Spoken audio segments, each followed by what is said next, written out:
هلا بعض البشر يستاهل انك تنهيه، غدار عايش كل يوم في صورة، والبعض يستاهل بروحك تفديه، رجال شامخ هيبته مذكورة، والبعض لا ناديت صوتك يكفيه ويجاوبك كالصقر يفعل دوره، والبعض يفسلبك وراسه يحميه ولا دعيته قلدوها بوره.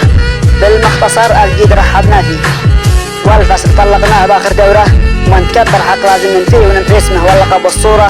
ما كل رجال بالمظاهر نشتي رجال بالحرب تفعل ثورة، رجال واحد لا حضر تفخر فيه، رجال واحد لا حضر تفخر فيه، يغنيك عن كل الهيام مقصورة.